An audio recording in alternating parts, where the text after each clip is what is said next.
안녕하세요. 커피광장의 선우혁입니다. 오늘은 주룩주룩 지금 밖은 비가 오고 있고요. 원래 오늘 제가 로스팅을 계획하고 있었는데 못했어요. 왜 그랬냐면 매장에 있는 머신이 좀 문제를 일으켜가지고 오늘 한번 손을 좀 보려고 했는데 좀 여의치 않아서 아무튼 조금 시간이 겼습니다. 그래서 막간을 이용해 가지고 또 이렇게 영상을 하나 찍습니다. 전 시간에 이제 말씀드렸던 그 로스팅을 통해서 이루어지는 어떤 그런 반응들, 크게 세 가지가 있다고 말씀을 드렸었죠. 하나는 마이야르 반응이 있었고, 그건 이제 전 시간에 설명을 드렸고, 또 하나는 이 당의 어떤 그 변화로 인해서 이루어지는 반응인 캐러멜라이즈 반응이 하나가 더 있고, 또 하나는 이제 지질은 이제 우리들이 흔히 말하는 지방이죠. 지방 성분이 분해되면서 발생되는 현상에 대해서 제가 이제 크게 세 가지에 대해서 말씀드렸었는데, 그 세 가지 중에서 첫 번째 마이야르 반응에 대해서는 전 시간에 설명을 좀 드렸으니까 이제 남은 두 가지 반응에 대해서 좀 말씀드리려고 합니다. 캐러멜라이즈 반응은 이제 많이 아실 거예요. 근데 이제 좀 많이 오해하시는 게 뭐냐면, 캐러멜라이즈 반응을 통해서 단맛이 많아진다라고 얘기를 하시는 분들도 계신데, 그건 단맛이 많아지는 게 아니고요. 단향을 만든다고 보는 게 훨씬 더 정확한 표현입니다. 그러니까 우리들이 캐러멜 하면 우리 흔히 먹는 어떤 그런 캐러멜을 생각을 하는데, 이 캐러멜라이즈 반응은 그런 캐러멜의 어떤 그런 맛을 만드는 반응이라고 보기에는 좀 힘듭니다. 이 반응은 그러니까 말 그대로 이제 그 당을 가열했을 때 일어나는 화학 작용을 이제 이 캐러멜라이즈 반응이라고 하는데, 아미노산이 일단은 없는 당류를 가열했을 때 일어나는 화학 반응이에요. 그러니까 이 반응은 일단은 무취한 당에서, 원래 이 당이라는 게 색이 없죠. 우리 설탕은 흰색이라고 하는데, 솔직히 흰색은 없는 겁니다. 우리들 눈에는 이제 하얗게 보이기 때문에 이게 흰색이라고 얘기를 하는데, 원래는 이제 흰색은 색이 없는 거예요. 그러니까 무색의 무취인 당을 가열을 통해서 새로운 어떤 그런 향을 만드는 그런 과정이라고 봐야 되는 거고, 솔직히 말씀드리면 캐러멜라이즈 반응을 통해서 당은 좀 줄어듭니다.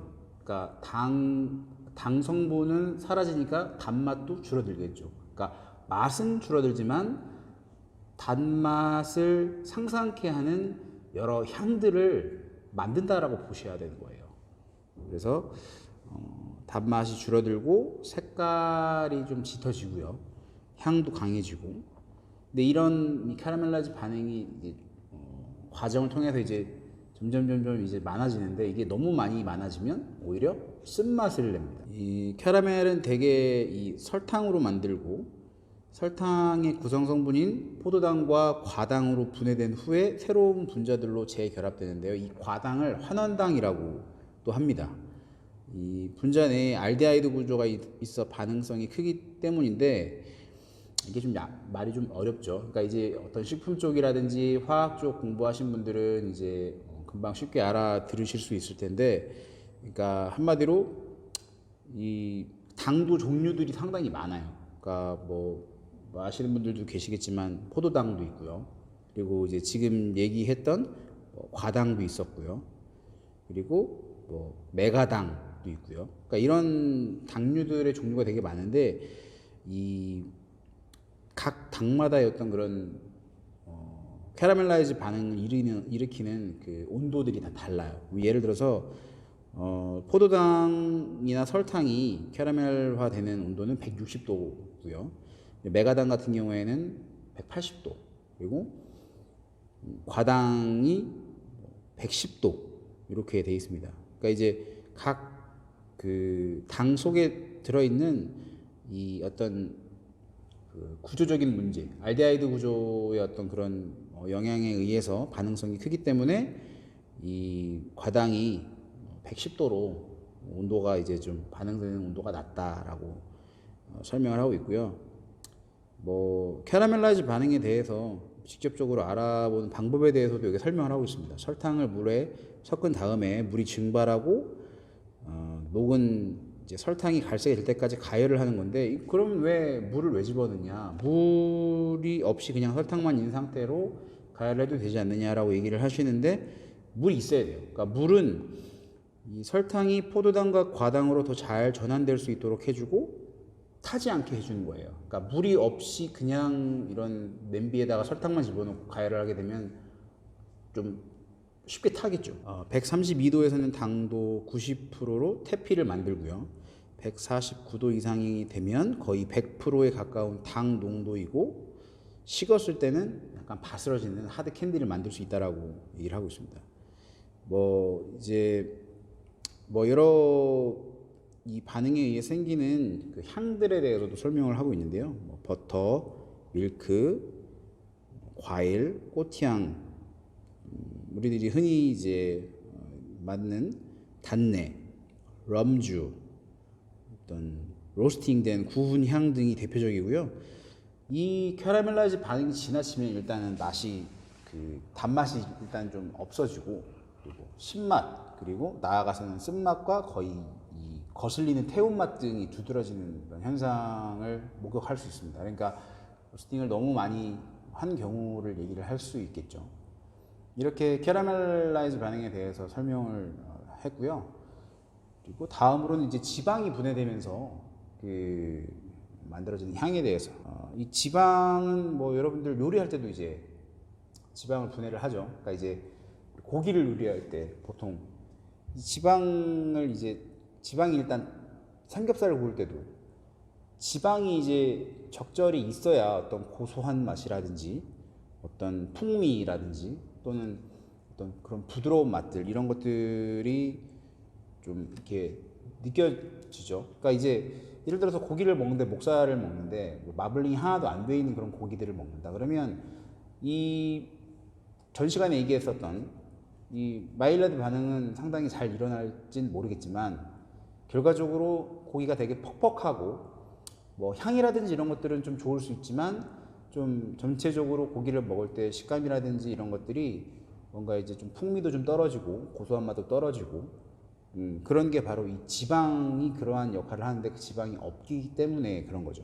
그리고 이제 여기서 책에서 말하고 있는 게, 이 지방이 어떤 그런 분해되는 이 향은 혀로는 잘 느끼지 못해도 내장기관이라든지 우리 몸 여러 부위로 지방을 느낀다라는 거죠. 그러니까 우리 약간 느끼한 거 먹으면 입 안에서만 느끼는 게 아니라 목을 넘어가서 위에 들어왔을 때 어떤 그런 느낌들도 그냥 일반적인 다른 종류의 어떤 음식들을 먹었을 때랑은 좀 다르다라고 좀 생각을 하실 수 있을 거예요. 그리고 지방이 요리하는 과정에서도 상당히 여러 가지 향을 만들고 있고요.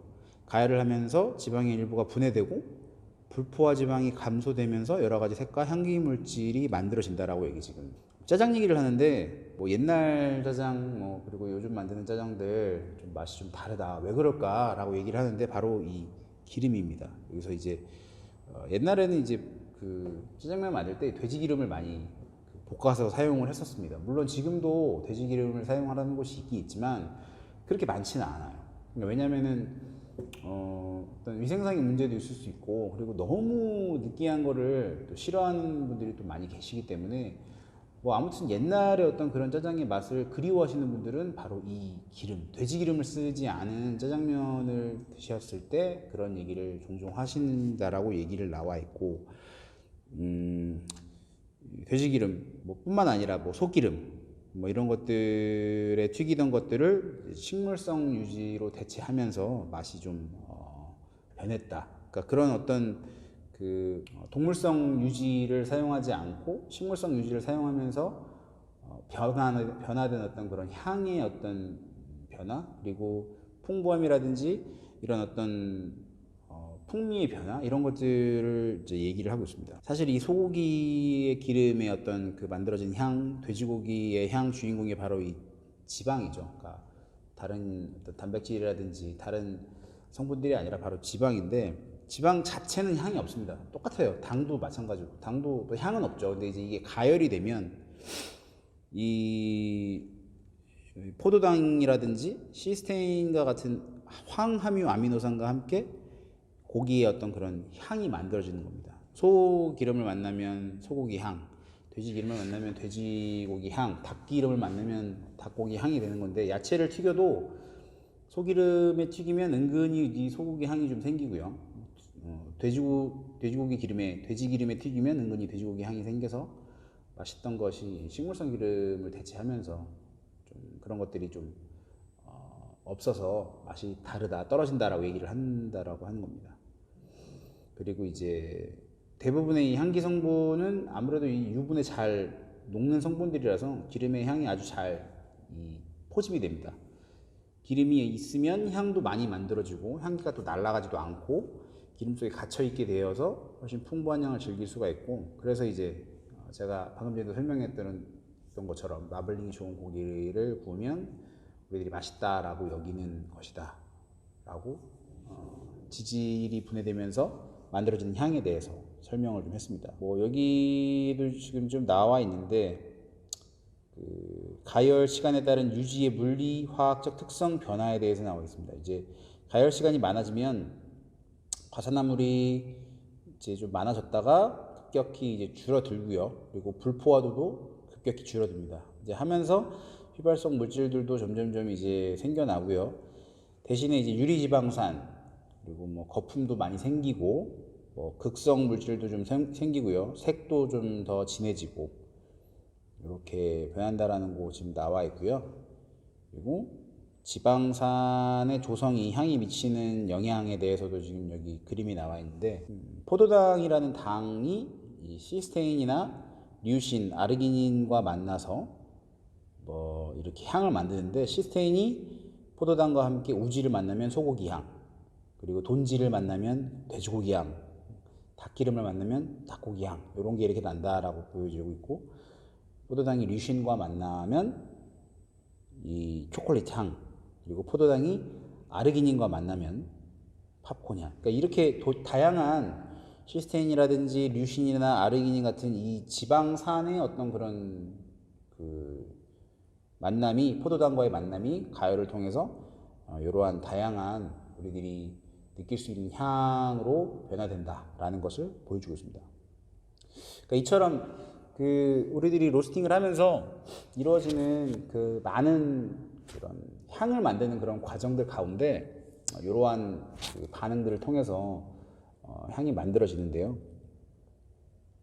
뭐 물론 뭐 이러한 내용들을 많이 알고 있으면 로스팅 하는데 뭐 도움이 되긴 하겠지만, 뭐 이걸 안 알고 있다 그래가지고 무조건 로스팅을 잘한다라는 건 아닙니다. 근데 이제 제가 말씀드리고 싶은 거는, 어떻게 향기가 만들어지는지에 대한 원리적인 부분은 좀 알고 계셔야 로스팅을 하는데 좀 더 어떤 과학적인 근거라든지 내가 로스팅을 잘하고 있는지, 또는 내가 로스팅을 잘 못하고 있으면 이게 왜 안 된 건지, 그리고 어느 부분을 내가 어떻게 지나쳐야 내가 어떤 걸 피할 수 있고 어떤 거를 더 많이 할 수 있고, 이런 것들을 이제 알 수 있기 때문에 이 원리에 대해서 설명을 드린 거고요.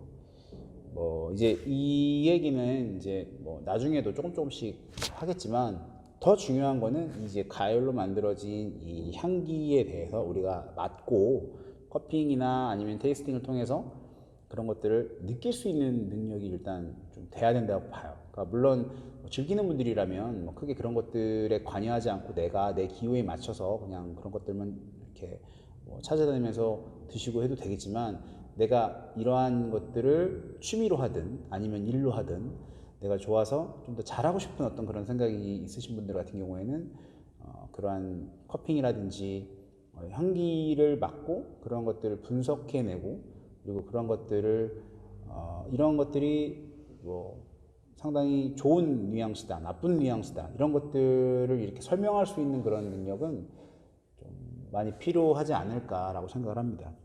그래서 다음 시간에는 그러한 얘기들 좀 많이 하고요. 그리고 간간히 커피 머신이라든지 아니면은 커피 관련된 이야기들도 조금씩 해 나가도록 하겠습니다. 아무튼 날씨가 상당히 추우니까요. 옷들 잘 입으시고, 이제 오늘이 이제 날짜로, 제가 지금 영상 찍는 날짜로 12월 1일인데요. 2019년도 얼마 남지 않았으니까 잘 마무리하시고 또 나중에 뵙도록 하겠습니다. 감사합니다.